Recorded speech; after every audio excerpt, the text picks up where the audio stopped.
Ladies and gentlemen, hello and welcome to the channel. We are going to spectate the best player in the goddamn world. That's right, ladies and gentlemen. We are looking at the June Joust Grand Finals game between the Chengdu Hunters and the Shanghai Dragons. Dragons are the best team in the world. There is no doubt in my mind about that. There are some other good teams out there, notably Dallas is doing really well this year. However, let's just pause the game before we get stuck into this bad boy. So yeah, it would be a bit of a travesty if Shanghai doesn't actually win the league this year.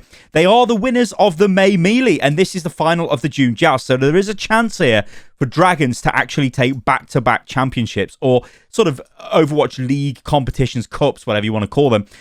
Yeah, really cool stuff. So well, I just want to... In fact, let's just let the fight break. Before we do that, actually, let me just explain what we're going to do here. So we are going to focus on Fleta predominantly in this game. The best DPS player in the game right now. I've got no doubt in my mind there are some really good players in the league. There is also Lip. Now, Lip, honestly, I think is a little bit underrated because Lip works super well with Fleta, and I think a lot of the stuff Fleta does wouldn't really be possible without Lip being there to support his play. Obviously, the supports, Lee J gone, we're going to see a lot of pocketing of Fleta. Iziaki, incredible Ana player, like absolutely losing his mind in this game. The same goes for Monk on the other team, simply because the Anas have got about 500 different jobs to do, and it's very, very difficult to work out what is going on because they're basically having to heal everyone. They're having to try and like kill the enemy flying hero, whether it's Pharah, whether it's Echo. But the first thing I want to show you guys, because I think this is going to really sum up this meta. In fact, first thing I am going to do is turn off the horrific capture sounds that are always on for some goddamn reason. I want to turn this on. Look at this. Everybody is everywhere. This is the meta we are in right now. There is hit scan nerfs across the board. So hit scan just isn't as good as it was before. This means Pharah, really good. It means Echo, super, super good. It means Mercy, super good. It means Ball, really good, although Ball just fits into this meta anyway. There is Diva. Now, the reason why there's Divas is because Divas, well, they straight up counter the Pharah, or even, I don't want that, I want this, or even the Echo.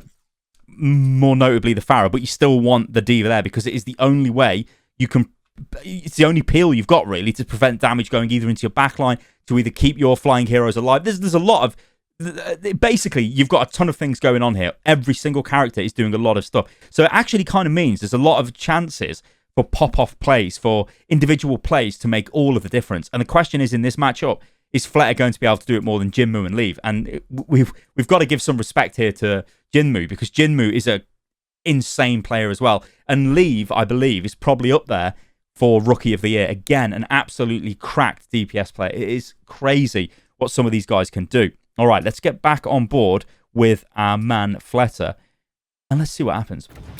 So he's trying to take the duel in the air. Obviously, you're going to go for that. You are in the advantage there. You should be able to win, although this is going to be famous last words by me. Yeah. Now, what did we see there? We've seen a combination of damage hit Fleta, which I think is, it's just so good. Like, it's not just the Pharah, it's also Monk on the Ana, firing into him, and then obviously the Pharah lands a fantastic... Where have you gone, Pharah? You're not dead, are you, Pharah? No. Where have you gone? Where is Pharah? There she is. Follow the beam, the green beam, the yellow beam. It's a damage boosted rocket into your face. It's going to do damage to you. But when you look at the matchup between Echo and Pharah as a straight up 1v1, obviously both with a Mercy pocket, the Echo tends to win because the Echo has got the beam, which means you can do hit scan damage in the air at point blank range, which is obviously more effective than hoping to land a projectile hit. But of course, these players are so absolutely monumentally cracked, they kind of don't care anyway. They can just do whatever they like. Now, the other thing I kind of want to talk about, while we're just waiting for our Echo to return, is I'm waiting for a hack to go off, because we're probably not going to see a hack now. I'm waiting for one. We're just not going to get one, because I really need to highlight what is going on with these. Okay, we're not going to see a hack, but there will be hacks. There will be many hacks, ladies and gentlemen. Look at this defense matrix. What the hell? But the Sombras. Why is Sombra in this game? Now, again, this is one of the really cool things I like to do when I'm looking at pro Overwatch replays. I don't do it enough on the channel, frankly, because I'm not watching every Overwatch League game, but I did watch these games. So I watched some of these games. I didn't specifically watch this map, but I really, really want to sort of, you know, it's so complicated. There's so many things going on. I find it super interesting. I hope you guys do. And if you do leave a comment below and like the video, because if the videos do well, I'll just keep making more of them. because obviously we're on YouTube. So if you make a video, even if it's an awesome video and it doesn't do well by YouTube standards, then it kind of destroys you, which isn't great. But yeah, really enjoying making this, really enjoying going into detail on this stuff. So why have we got Sombra? Well, it's pretty simple. So Sombra is pretty good against the D.Va. If you hack the D.Va, she's kind of a bit screwed. But also, Sombra is incredibly good against Ball.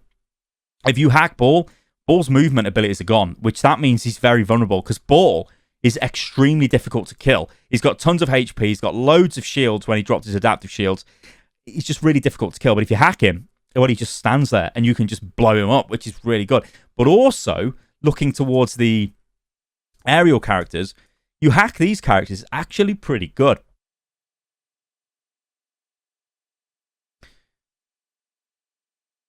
Apologies, ladies and gentlemen. Good lord. I'm just going to leave that in the video because I'm going to explain what's going on. I've got my air conditioning unit on and it's really drying out my throat. But I will literally die because it is 38 degrees in my recording room. That's just going to kill me.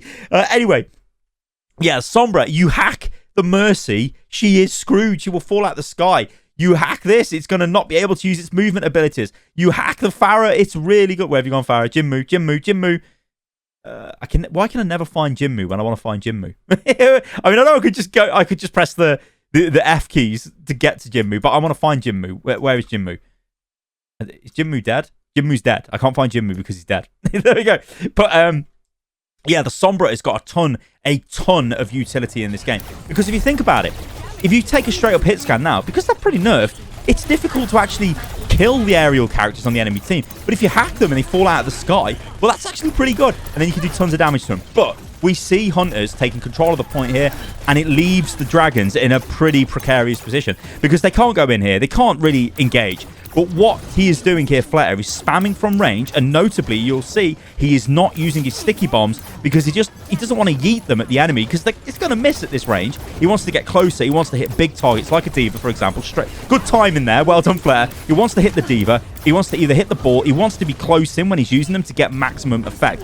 And of course, if he lands sticky bombs, he's going to go straight into a beam because that is going to absolutely delete. Like, we're going to sit here. Look, again, as if by magic. Love it. Flatter, well done. But that combo is incredible. The damage output is phenomenal. Yeah, you're getting damage boosted by Mercy, but you land sticky bombs and a couple of primary fire hits, then you go into your beam. Remember, the beam does 4 times damage when targets are below 50% HP. That is 200 damage per second. It's just massive. Like, look at that damage there. Sticky bombs, primary firing, it's huge damage. And Lip, again, assisting with the damage. So we see a bunch of things getting used here. Now, this is because Hunters want to try and keep this point alive as long as possible. So they don't really mind investing all their ultimates. You can see they've invested 3 ultimates here. We do see a counter nano boost going from Izzyaki onto Fleta, which makes sense. I mean, Fleta really is the only viable target for a nano boost unless you're looking to keep somebody alive maybe in a clutch moment, or you want your ball to keep contesting a bit longer, throw a nano onto him. Yeah, but most of the time you're going to look for the echo. But in that fight, what we did see, I'm just going to pause this a second because I don't want to get too far behind. But what we did see in that fight is if we look at the ultimate usage by Hunters, we've seen Ball use his ult, we've seen Monk use his ult, we've seen Leave use EMP. There's a ton of ults getting invested into that fight. And I think Evertal as well must have used Mercy ult as well at some point in that fight because you just want to keep it alive. Because the longer you can contest it, the longer you get percentage in this meta, the better. And look at this. Great identification there. That is clutch. And that has got to be voice comms because he turned around and went straight down onto that. You detect the Sombra through a process called spy checking. That is essentially firing absolutely everywhere. I do recall from this series a game on, I think it was on Ruins. And there's some really good moments in that where Hunters, their Ball and their D.Va, they're just spraying everywhere. And so is that. I think they had I think they might have had a Tracer at the time, trying to detect Lip's Sombra. And they catch him out a few times. That's what they do. It's called spy checking, just firing everywhere. If you identify the Sombra and can kill her before the fight starts, that's really, really good. So this now is pretty much a fight win for Dragons. But just going back a second to the way this meta is unfolding, it's very deathmatchy. It's very all over the place. It's very loose. It's very... there's a lot of potential for plays. You can pop off. You can make that play. You can get the kills. You can change the fight. There's a lot you can do. But you'll notice what happened here. Jinmu has gone to Echo because it is not viable to play Pharah into Echo. You're always going to be playing at a disadvantage there. But also Fletter's Pocket wasn't with him, so then he gets destroyed. So maybe a little bit of a breakdown there, but probably Mercy was off doing some triage operations, needing to actually get or keep other people alive. Now, when it comes to Echo usage, you will see a ton, and I mean an absolute ton, of D.Va being cloned, because it is by far the best offensive option. Now, what we're going to see here is great play. I mean, this is like off-tank levels of peel. This is chasing down the enemy Pharah. And remember, this is Fleta. It's cloned the D.Va, flying after the enemy, not Pharah, sorry, the enemy Echo, but obviously you would do it to Pharah as well, and just messing them up. I mean, she's nano boosted. She's absolutely in control. Look at that. And then yeets a bomb into the fight. It's a complete YOLO. But look at that. It's one hell of a... You just don't expect it. It doesn't matter how good the players are. You don't expect the D.Va bomb coming from random positions when Echo is cloned. The value is absolutely massive. And in this meta, because there's hit scan nerfs, it means Echo, even though D.Va's ult charge when she's baby D.Va is nerfed, it doesn't even matter. It doesn't even matter, because Echo still has got that increased ult charge rate. She can still get tons of D.Va bombs. Well, not tons, but she can still get a D.Va bomb. You're still going to go for it. It is so good. Now, there is also another target which is really good for cloning in this matchup, and it is Ball. I need to pause here because we've got a bit of a team comp change we need to discuss. But Ball is also good because Ball will let you contest the point. So if you really need to keep the point alive, you're probably going to go for a Ball. If you're looking to take a fight and win a fight, you're going to go for the D.Va. Now, what's happened here? Well, look at the team comps. Lee Jae-yong has gone to the Lucio. There is no longer a Tracer, a Mercy, sorry, which means Fleta can't play Pharah, or obviously in this case, you can't play the Echo. You'd need that sustain. You need that Mercy. Without it, you just can't play it. So he's forced to go to the Tracer, which isn't really being forced. He is going to get back to the fight quicker. They need to get back to the fight because if they win this, they will take the round. So you can see there's been a bit of a comp change there from the side of Dragons. You'll also notice as well that Leave did a couple of minutes ago, or maybe not a couple of minutes ago, but a couple of fight ago, because he did kill Fleta on the Echo, swapped off the Sombra and went to the Tracer. Obviously because they think they can get more value with this, and they are winning this fight. I mean, look at it. They can get super aggressive. They can push forward. Fleta can't really do anything here apart from charge his ultimate again. Maybe he's trying to catch Jinmu off guard here, but Jinmu's not stupid. He's not going to overextend without his movement ability. Okay, so Lip gets a really good kill. And actually, I kind of want to go back and highlight this because I think this is actually really good. This will show us the way these two players work together. Kind of didn't want to go out that far, but whatever, game. So we're going to actually swap over here, and we're going to go to Lip, because watch what Lip does here. So Evital is going to be super low, right? So let's just slow this down. So he's super low. Look, taking fire from Fleta. You can see Fleta at the bottom of the screen firing up at that Mercy. Look at this. Lip knows. Lip's also going to target it. Now, it's Sombra at range. It's piddly damage. But when you're 1 HP, you end up getting killed. It is so good. It's good target fire from the DPS. It's incredibly good. And it means that, effectively, this fight is won before it even begins. That is just really, really good. So now there's an opportunity. They need to push forward. They need to try and make this really work. And they will, because all they need to do is isolate targets and dive upon them. In a way, it's kind of like... Oh, I don't want to say this is kind of like dive. It's not like dive at all. It's sort of dive. It's sort of brawl. It almost feels like a bunch of comps together, and it just ends up in a bit of a... I want to say a bit of a clown fiesta. Like, I can imagine the Ana players are absolutely having breakdowns because you're having to heal everybody. God damn, this air conditioning. You're having to heal everybody. You're also trying to keep yourself alive. You're trying to deal with any enemy, Pharahs or Echoes. Obviously, there's none of them in this game, but you're trying to deal with getting dove upon by the enemy Tracer, by the Ball, It's like, oh my God, there's so much going on here that you are just going to cry. Like, these Ana players are cracked off the planet. It is ridiculous. Anyway, Jinmu has cloned Ball, and the reason for that is Jinmu wants to contest the point. He did actually manage to get his... ult. Did he get his ult off there? Sounded like he almost did. Yeah, he did. It's going to keep the point alive, and they need to keep the point alive. And look at this. Good play there. Ameng just rolls straight forward into Fleta. He knows he's not going to die from a stick. He's a Ball, and he just takes him out. And of course, Ameng is the quintessential, the original Ball player. Maybe not the best anymore, but he is still really good. Obviously known for ultra-aggressive Ball play. And in scenarios like this, you kind of want him. I do actually think that they put him in for this as well. I don't think he played all series. Not that I remember. As I said, I didn't watch this game. I don't think Ameng played all series. But yeah, this fight, it's just messy. It's just pick your fights, take your fights, trying to play around the health pack, gets a kill. But they're showing again the breadth of play they've got with all these different DPS heroes. It's just, I mean, target priority here is pretty much anyone who's low or any available target or any support. It's just crazy. Like, the decisions these guys are having to make with split second is crazy. So Jinmu gets a kill, which actually is really good. But look at that. Good target focus on Monk. Takes him out of the fight. And we're straight up going into... This is Last Chance Saloon. Loads of ults are getting used. Hunters have got to keep this alive. We get a great beat going. Another ball ult goes in. Jinmu destroys Izayaki, who's come back on the Moira, looking for that sustain, looking for that AoE heal. It's a massive... This fight is really difficult to tell what is going on. But looking from Fletter's perspective, he's staying alive, doesn't want to die. Obviously, will be bad news. There's a bunch of ultimates coming online for the enemy team. This is sick. This is actually... This is really good. Okay, so Jinmu... Monk... oh my lord, this is sick. So this is a nano-boosted Lucio. Now, this often is seen as a bit of a meme. It's like, oh dear, what are you doing? That's not the right target. But here, it is totally the right target. It is the only target. The D.Va, maybe, but the D.Va's out of range. There's no way the Ana sees the D.Va from there. He hits the Lucio, who's 1 HP, and keeps him alive. So Evertal gets... Well, he's Nano Lucio, and he keeps the point alive. Now, obviously, this is bad news, because we've got a ball all over the point. Lip's almost got another EMP. It's going to be a disaster. But let's jump back on board with Flair, because that's who we're focusing on. And let's see what they can actually work out. He's almost got a bomb. D-Max the D.Va. EMP goes in. D.Va's going to be taken out. Bomb doesn't really pay off. Lucio's tried his best to stay alive.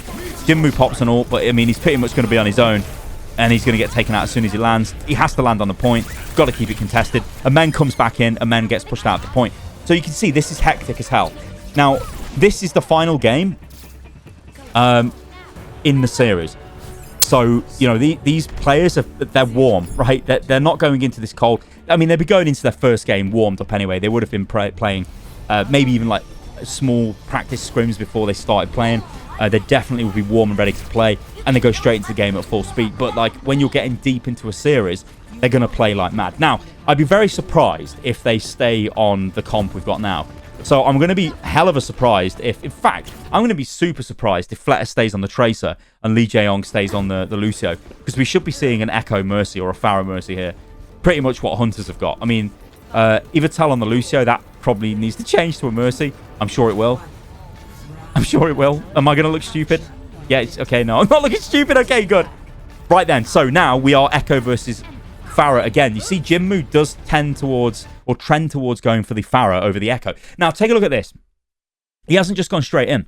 Why hasn't he just gone straight in? Because he's waiting for comms for his team to tell him where people are. He doesn't want to just fly over the top and get wasted. So he's looking for an opportunistic target again. He's doing tons of damage. Jinmu, though, we're going to need to go and have a look at what Jinmu has just done, because Jinmu has absolutely destroyed Lee Jae-yong there. What in the world has gone on here? So this is damage boosted. Oh my god, that is that is unlucky. Okay, that's absolutely goodbye to Mercy. Oh my god, that don't look too good. That really doesn't look too good, Mercy. Okay, that's really good, because this now just means it's over.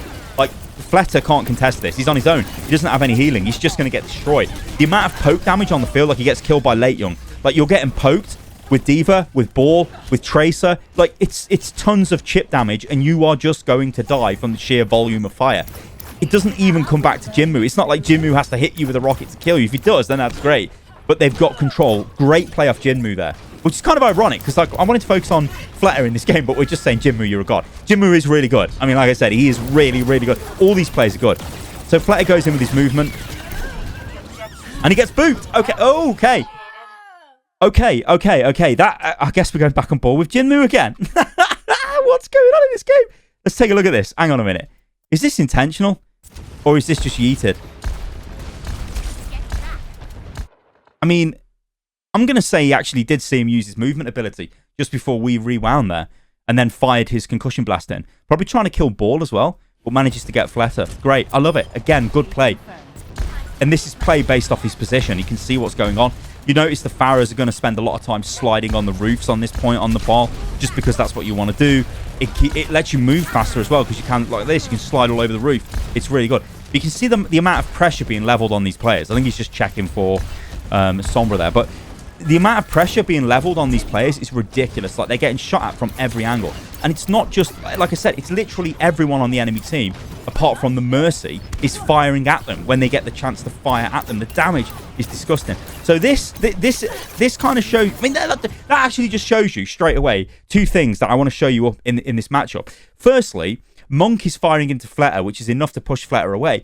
But secondly, Fleta is able to spam at Jinmu from range there and hit him quite a few times. Now, if that's followed up by Izayaki damage, or even a bit of lip damage or Fate or Void, but you would probably say from Izayaki more realistically, that could be a kill. Like, that is the difference with Echo at that range. And of course, when it's closer, Echo again has the advantage because she can hit you with the beam, which is a hit scan weapon, which is incredibly good when you're floating in the sky. Of course, there is always that ace in the hole of if Pharah hits you with a damage boosted rocket, that is bad news, real bad news. Then you are literally going to die from a little teensy bit of extra damage. Okay, so Flet is just trying to build his ult here. And again, I mean, he doesn't mind taking this. A 1v... Like, so this is incredibly safe in a way. A 1v1 in the sky at range. It's going to be so difficult for these guys to kill each other. But they don't mind doing it because if additional chip damage, which we can actually see coming out here. So look at this. Izayaki has fired straight into Jinmu and hit him. I mean, because this is the... Oh, let's just slow this down because you're going to see him take the damage. Unless it just instantly got healed. Look what happened there, game. But whatever. Maybe it was from previous damage. But he is getting targeted by the Ana and also by the Echo. If they land their shots, this actually looks really epic, doesn't it? If they land their shots, then they're just dead. And that's what they're looking for. Firing the sticky bombs at that range, you know, it's never optimal, but it doesn't really matter because they're going to be off cooldown by the time he gets to go in again. Also, now we can fire them at the D.Va when he knows D.Va's used Defense Matrix. This, though, is a really nice engage. I can already tell you what is going to happen. In fact, I've paused this at a great time.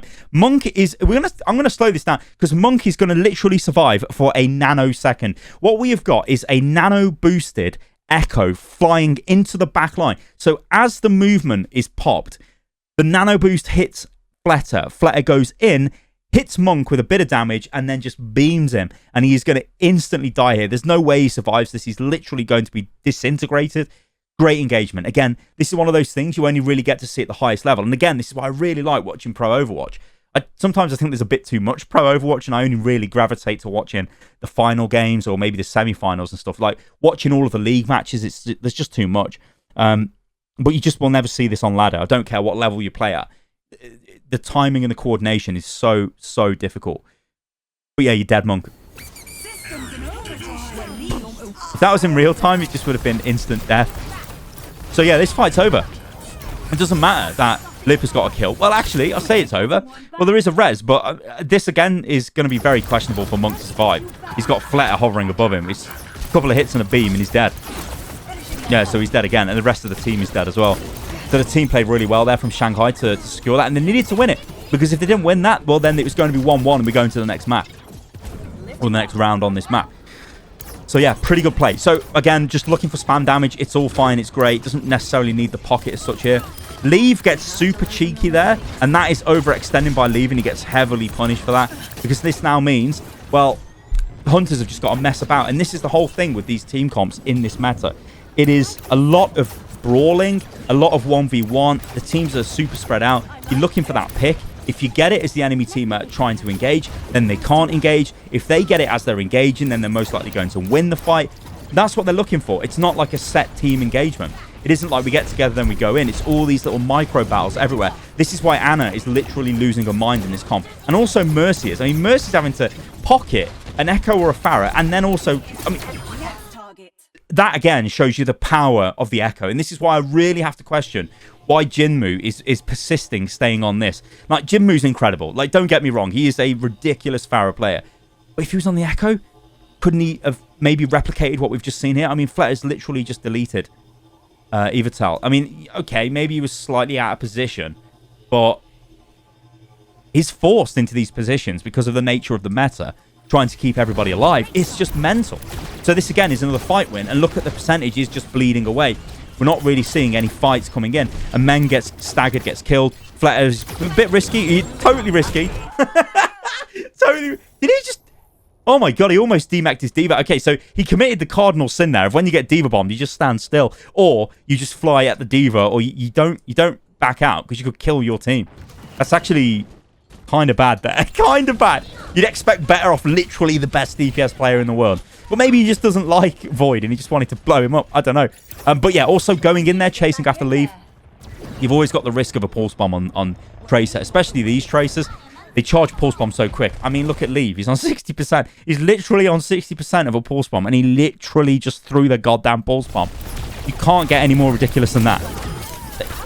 Did you just see that damage? Did you just see that damage? And there we go. You see the Echo D.Va clone, and it's just mega value. It's so difficult to kill. It always gets an ult. It yeets the ult. It doesn't even care where it's going. Like, literally just trying to get another kill, but Late Young's jumped off the map because he knows he needs to reset, because we're literally on... There's 15% to go, and Shanghai will win this series, and by extension, win the entire June Joust, which means they'll go back-to-back champs. So, Fletter, again, he's been a bit... I mean, that is, again, risky from Fletter, but if he does land a bunch of headshots on Tracer, he is going to kill her. Or maybe the Moira. He almost killed the Moira and did a ton of damage to her. So it's going to get really messy now, like super messy. Good positioning by Fletter. He's on top. It's like there's literally nothing here that can really bother him. And it's starting to go into overtime. And he gets hacked. Bomb thrown at him, but missed. Late Young gets a kill. Oh, no. Oh, no. It's a C9. No, no, no. That's a C9. That's a C9. I don't think Hunters should lose this. Well, Ball gets a kill.